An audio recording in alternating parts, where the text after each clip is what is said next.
So, hello and welcome to Big Dash Knows. Welcome back. Welcome back. You see the thumbnail back. Um, it's only been a few days and I'm back with Mock Draft 2.0. The only reason why I'm back so fast with another mock draft is because of the comments. Like, the comments are all over the place. Like, the New York Giants will never be the New York Giants until we finally get our quarterback. Or there's no way that the New York Giants could be taking a quarterback. I love Rome Odunze, but who's going to pass Rome Odunze the ball? Malik Neighbors. What about Malik Neighbors? Oh, if we just had Marvin. I see the comments. I see them. And I appreciate them. And I thank everybody for vibing with me. So we're going to do this mock draft 2.0. But before we get into that, before we get into the mock draft, if you're a New York Giants fan and this is your first time on the channel, go ahead and hit that like and subscribe button. If this is not your first time on the channel and you are a New York Giants fan, like I always say, shame on you, but you can always fix that by hitting that like and subscribe button. For the people that already been rocking with me since the beginning, or if you're new, whatever, I appreciate you. I appreciate the love and support, and I can't wait for you guys to see this new mock draft. Now, I thought about doing a 2-for-1 mock draft where I just do two, one with a quarterback scenario, one without a quarterback scenario. But it just becomes a little bit too hard when you do things like that. So I'm only going to do one. I'm going to stay true to the formula. This is going to be mock draft 2.0. But in this situation, I will let the cat out of the bag.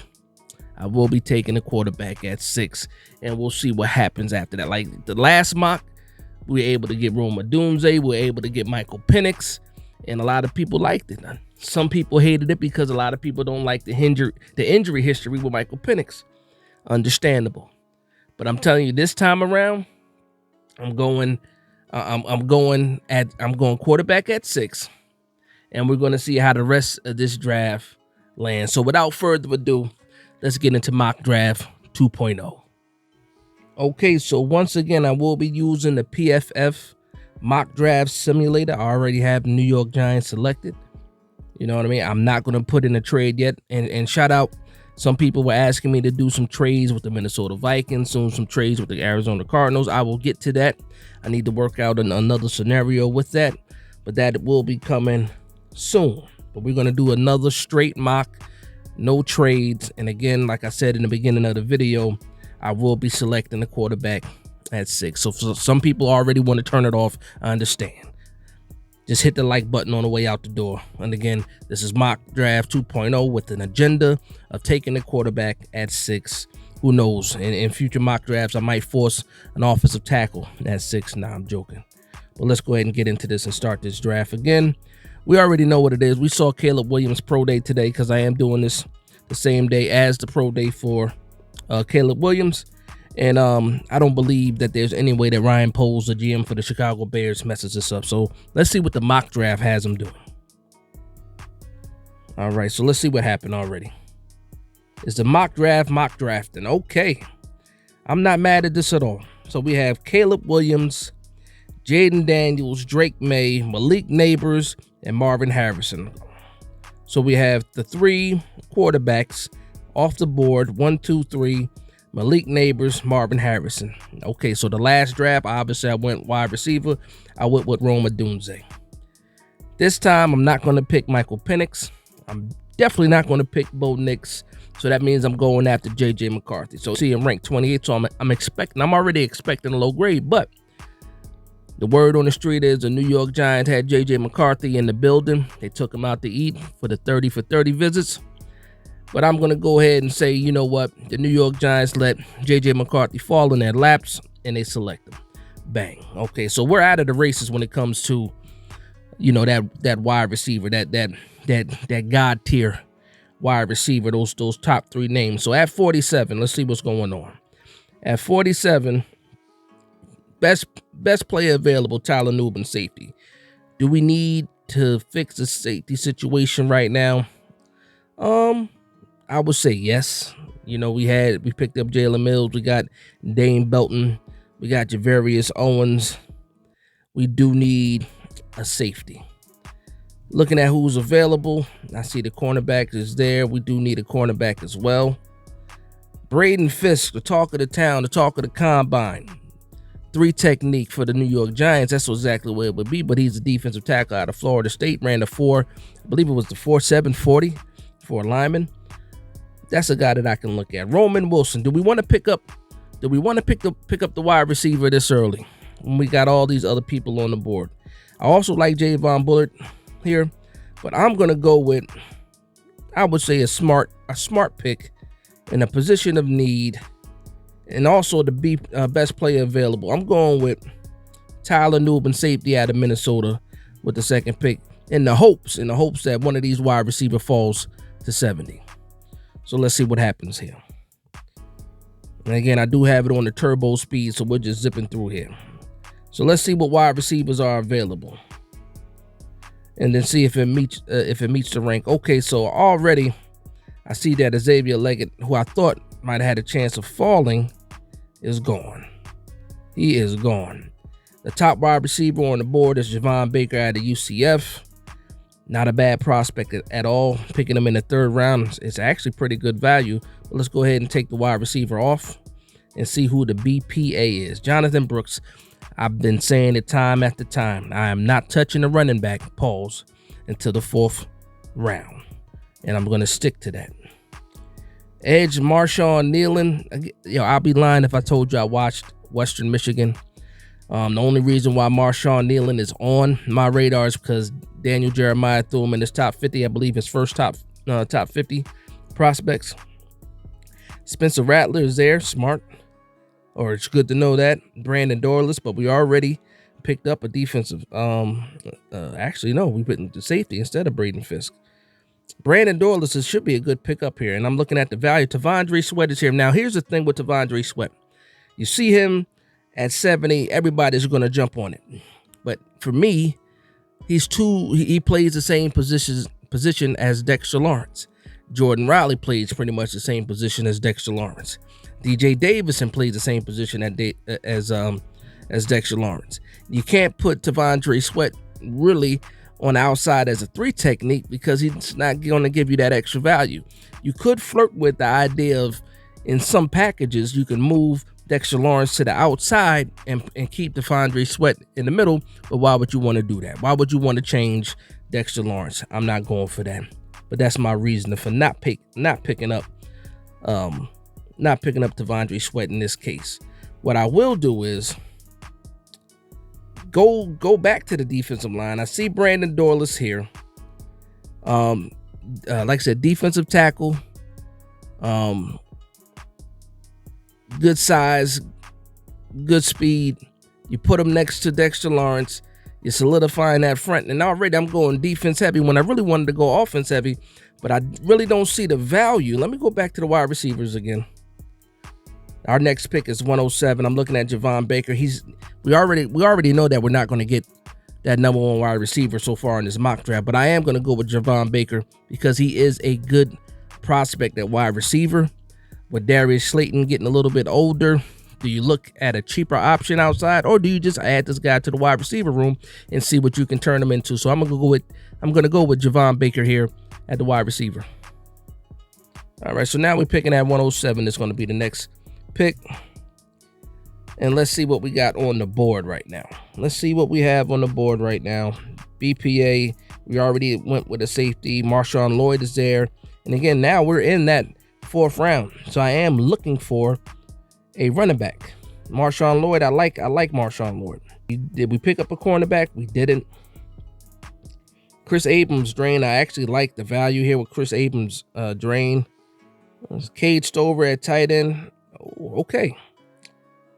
Audric Estime. I like Audric Estime at this spot right here. A thumper of a running back. Something that we can have. Brownlee's here too. Okay. Brownlee out of Louisville. 6 foot 190. That's the size that you're looking for. So I'm stuck between, right now I'm going to be stuck between Brownlee and Audric Estime. I like the cornerback value here more than the running back value because I think there's still some running backs that are going to be available a little bit later, like Braylon Allen. as a guy. So I'm going to go with the cornerback here. We absolutely have a need for cornerback, and I like Jarvis Brownlee. So let's go ahead and go with Jarvis Brownlee. All right. So now we're at pick 141, and I believe they haven't fixed it yet. We had a pick swap with the Panthers, so this pick is really supposed to be like 166. And somebody had pointed that out earlier in the other video. And like I said, until PFF fixes it, and I didn't do my due diligence this time to check to make sure. But since we're here at 141, I do like Isaac Guerendo here. I also like Cedric Gray a lot. I think Cedric Gray would be a upgrade to Micah McFadden, but Micah McFadden played very well, or stepped up and played better last year with Bobby Okereke next to him. What could another year next to Bobby Okereke mean for Micah McFadden? Maybe I don't give up on him yet. And also, running back is a need, and right now the value for Isaac Guerendo very high, because again, he's not Braylon Allen, and I believe Braylon Allen is gone. Let me go ahead and look at the running backs. Let's see who they have. Yeah, Braylon Allen is already gone. But when you look at it, I do like Dylan Johnson too here from Washington, but he can't stay healthy.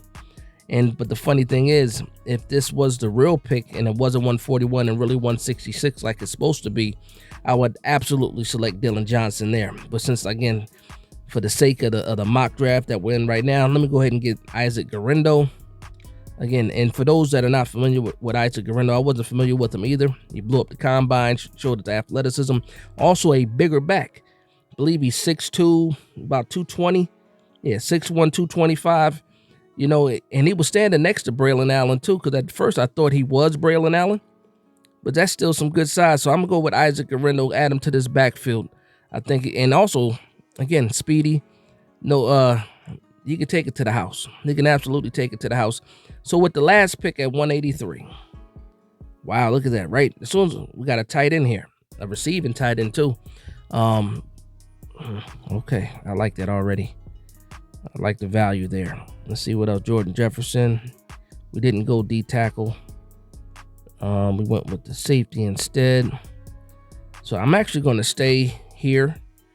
I'm going to be picking between Jordan Jefferson and Jaheim Bell. Now, we know the rumors with Darren Waller. Is he going to retire? Is he not going to retire? The tight ends that we picked up in free agency are traditional blocking tight ends. Jaheim Bell is a receiving tight end. So in that case, I'm going to go back. I'm going to go back to the defensive line. I'm going to select Jordan Jefferson, to help bulk up this defensive line a little bit more to see what we can do and give Andre Patterson, all the tools in the toolbox that he can use. Because again, with the new DC Bowen, he doesn't do a lot of blitzing like Wink Martindale. He tries to get pressure with his front. Nothing really elaborate. He does run the stunts and stuff like that, but no real elaborate blitzing scheme. I'm going to go with Jordan Jefferson, see if we can keep it with pressure up front and also be able to stop the run. So I'm going Jordan Jefferson here. And now let's see how we do. Let's see how we did. Again, this is mock draft 2.0. Let's see what the grade is going to be. Okay. And we already knew J.J. McCarthy is a C because of how they have him ranked. If you unless you've been sleeping under a rock, you know that J.J. McCarthy is looked at as a top 10 quarterback now, possibly a top 5 quarterback. So I believe that grade will be a little bit better once they update the rankings, if they feel like doing it. Tyler Newman, A+, top safety, in my opinion, coming out of the draft. Javon Baker got a B+.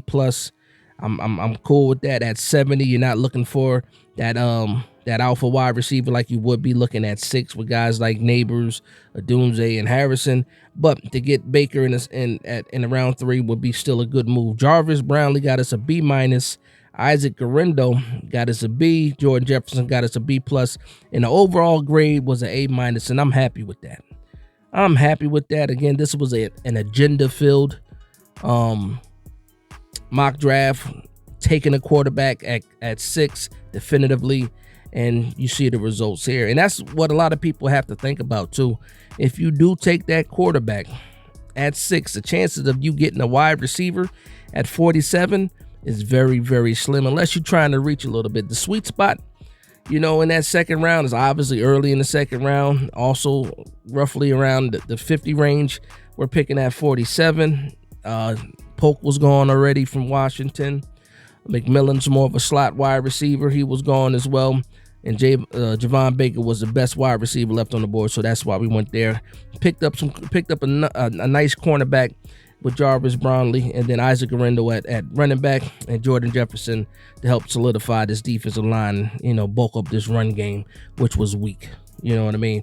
So that's going to be the mock draft 2.0. Next time, who knows? I might throw trades in it, like I said before, but we'll see what happens and how we feel about the situation. Please let me know in the comments down below how you feel about this mock draft. I already have an idea for the people that are not fans of J.J. McCarthy, what those comments are going to look like. And again, we'll see what happens. So I want to thank everybody for vibing with me. Please like, comment, and subscribe. And from one Giants fan to another, this is Big Dash Knows, Big Blue Nation. Let's go.